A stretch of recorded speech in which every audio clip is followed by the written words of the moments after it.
Ito bawal din to, lalo na sa store natin. Bakit dito pa to nag-inom? Parang kinukulang ata to sa bahay. Dumayo pa ng Jollibee, oh. Tingnan nyo naman. Ayan, bawal din yan. Hindi ko lang alam bakit hindi sinita ng guard. Hello mga kabuyog, good morning. Welcome back sa aking YouTube channel. Kumusta na po kayo? Pasensya na kayo mga kabubuyog kung natagalan tayong hindi nakapag-upload at hindi nakapag-vlog nitong mga nakaraang linggo, nakaraang araw, nakaraang buwan. So, sobrang tagal na natin ulit na nawala dito sa YouTube, no? Pero ang dami pa rin nagtatanong sa atin. At kahit na ganon, ay sinisika pa rin natin na masagot ang mga yan. Pasensya na kayo kasi sobrang busy ko po talaga. Ang oras po ng aking duty dito sa Saudi Arabia is 14 hours po. 14 hours po ako naka-duty sa store namin, no? Kaya sobrang pagod at puyat. Tapos mahaba po yung biyahe namin. Isang oras bago kami makarating sa aming store, sa aking pinagtatrabahuhan.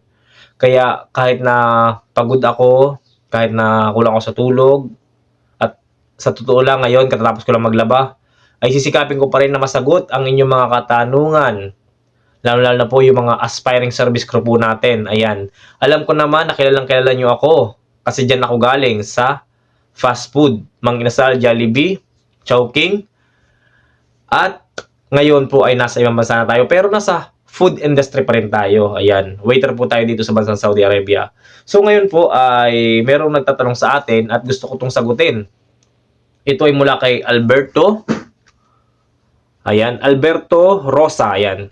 Good morning po, sir. Tanong ko lang po, sir. Bawal po ba magkaltas ng cash band ang company sa mga empleyado? Kasi po, kinakaltasan kami ng 500 every week. Ayan. Ito yung tanong niya sa akin. Alam nyo mga kabayan, mga kabubuyog, ito po ay isa sa pinakabawal. Unang-unang tanong, para saan yung cash band? Bakit kayo kinakaltasan? Ayan, yan yung itanong mo sa manager mo or sa management mo. Bakit, sir, kami kinakaltasan ng 500 every week? Para saan yan? Ang kakaltasin lang po sa atin bilang isang empleyado ng Jollibee or dyan sa Pilipinas is yung Pag-ibig, PhilHealth, SSS. SS, Pag-ibig, PhilHealth, yan lang po ang dapat kinakaltas nila sa atin. At yan po ay nakikita sa payslip. Hanapan nyo po yan ng payslip kung saan napupunta yung 500. Bakit kailangan kaltasan? Kasi yan po ay panggugulang sa ating mga empleyado. Alam nyo, ang liit na nga ng sinasahod natin bilang isang service crew. Tapos kakaltasan pa tayo. Ayan, mag-isip-isip kayo mga kabubuyog. Kasi nangyari na po sa akin yan. Every week, kaya kaltasan ako kahit hindi naman ako nag-salary deduction. So, nagtanong ako, para saan po ito kaya kaltas nyo? Kailangan ko pumahingi yung payslip. Kasi nababawasan po ako ng salary. Ang liit-liit na nga ng sahod ko, nasa 4,000 lang yung sahod ko sa isang cut-off, tapos babawasan pa ng ganyang halaga. So, itanong mo yan. Bawal po yan. Pwede mo yang ipadole. Dapat malaman mo kung saan napupunta yung cash band na 500. Ayan, malinaw po. Ang kakaltasin lang po dapat sa atin is yung SS, Pag-ibig, PhilHealth. Yan lang po. Yan lang po yung naka-include sa payslip.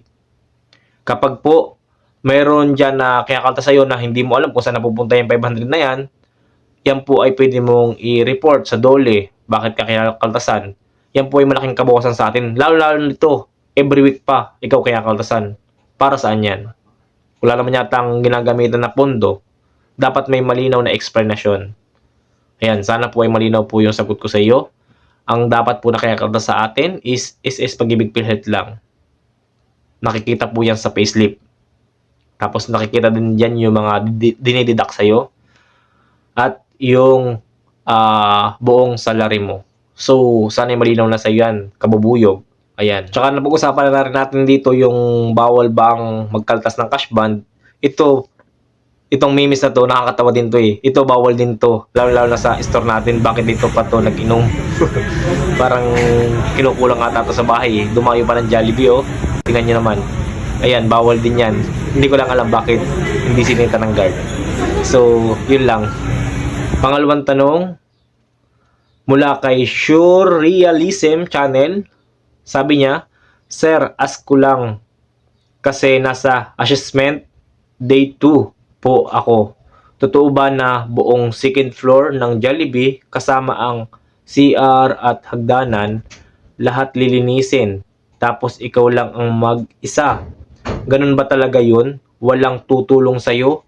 Hahayaan ka nila mag-isa, maglinis? Sana po makareply ka din. ASAP. Thanks po. So yun, sa base naman dito sa pagiging cleaner, so kung ikaw po ay inassign sa pagiging cleaner, so talagang ikaw po ang maglilinis nun. Mayroon pong mga management na by area na lilinisan. Kung marami po kayong cleaner, mayroon pong by area. Halimbawa, ikaw buong second floor or ikaw buong CR lang lilinisin mo. Tapos dining area, ganun.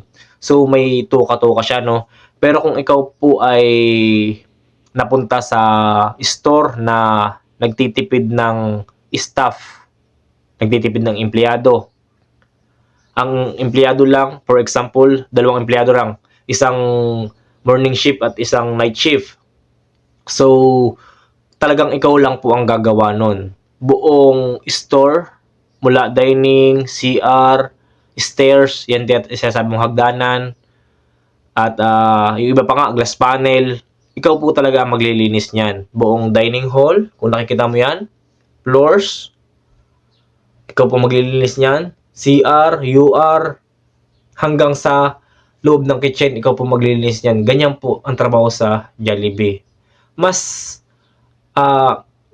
sa iyong palagay, akala mo lang mahirap yan kapag first time mo. Pero kapag matagal ka na dyan, masasanay ka rin. Hindi naman yan persahan. Yan ay dahan-dahan mo lang na lilinisin. Halimbawa, hindi naman yan persahan na mamadaliin ka. Halimbawa, kuwari, areang to, dining area. Utay-utay mo lang siyang lilinisin. Tapos yung UR, utay-utay lang yan. Hindi naman yan persahan. Alam mo, mas maganda pa nga yung, para sa akin lang mas maganda pa nga yung trabaho ng cleaner. Kasi diyan ka lang nakapokus sa mga lilinisin. Kasi kami, kung napanood mo yung mga old videos ko, isa akong server dyan sa dining, sa mga inasal. At kahit na rin sa Jollibee. Ako, nagsiserve ako sa customer. After ko mag-serve, wala kaming cleaner doon. After ko mag-serve sa customer, ako pa yung maglilinis ng buong dining area. Pati CR. Ipo-floors ko yun. Lilinisin ko yun, wawalisin, ipo-floors, imamap, lahat. Pati table and chairs. Pagkatapos ng closing procedure, pagkatapos ng customer kumain. So, ganun yung nangyayari. Ako yung server, ako yung nagsiserve sa customer, ako rin yung cleaner. So, ganun po kahirap sa amin yung aking experience. Kung napanood nyo o may time ka, panoodin mo yung mga old videos ko dyan. Meron akong video na ganyan na pagkatapos kong mag-serve, hindi ko na maipakita yung nagsiserve ako kasi yung time na yon hindi naman pwedeng ikaw mag-vlog habang nagsiserve ka eh. Makikita mo sa closing procedure ko na ginagawa.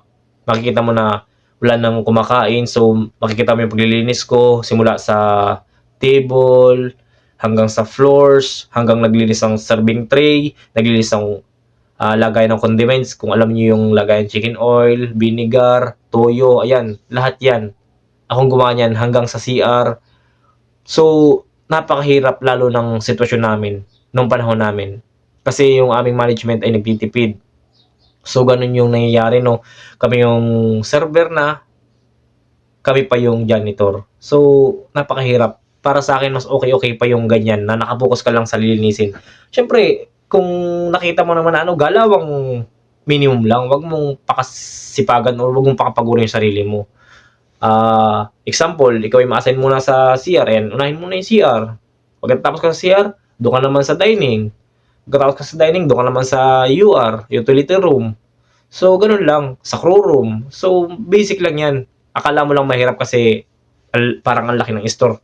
Tapos, iniisip mo na ikaw lang yung ma-assign. Pwede mo rin naman na kausapin yung TL mo, manager mo, kung ikaw lang ba talaga ang crew na cleaner doon. Ganun lang po.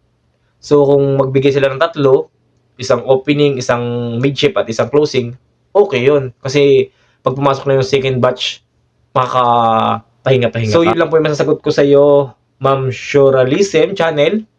At good luck sa iyong trabaho at sana'y magtagal ka sa Jollibee.